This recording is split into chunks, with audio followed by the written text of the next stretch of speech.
The massive gates slam shut as soldiers drag heavy wooden beams across the entrance to the city. From the towers, citizens watch thousands of enemy soldiers spreading across the surrounding hills beyond the walls. Banners rise slowly through the morning fog as the army surrounds the city on every side.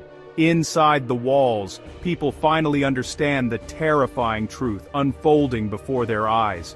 No one is leaving this city until the siege ends. The walls that once protected them have suddenly turned their home into a prison.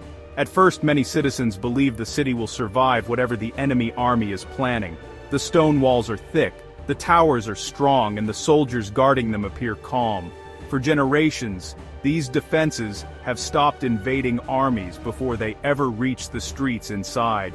But a medieval siege rarely begins with soldiers charging the gates or crashing against the walls. Instead, it begins with something far more dangerous for everyone trapped inside the city: waiting. Days pass as the army outside builds camps, trenches, and barricades across every road leaving the city. No merchants arrive carrying food from nearby towns anymore.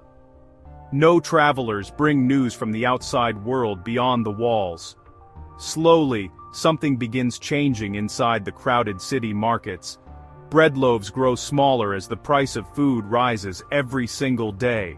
City leaders announce strict rationing to protect the remaining supplies hidden in storage houses. At first, people believe the situation will only last a few weeks, but the army outside never leaves their camps beyond the walls.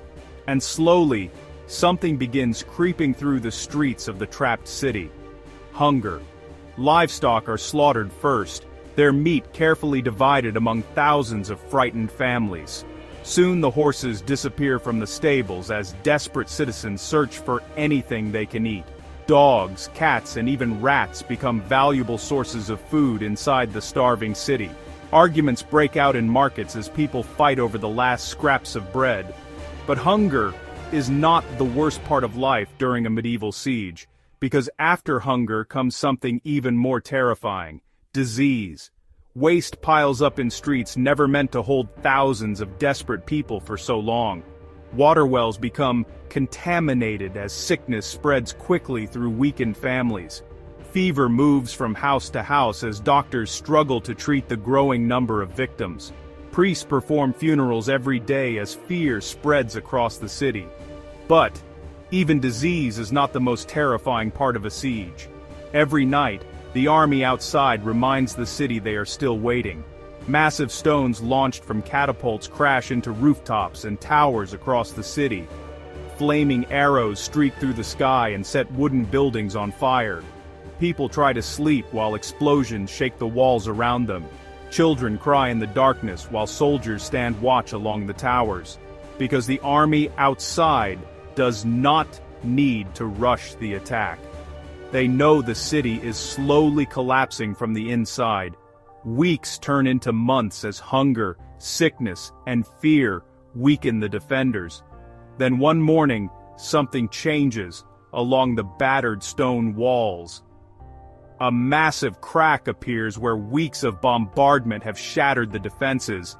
Enemy soldiers drag towering siege machines toward the damaged section of wall.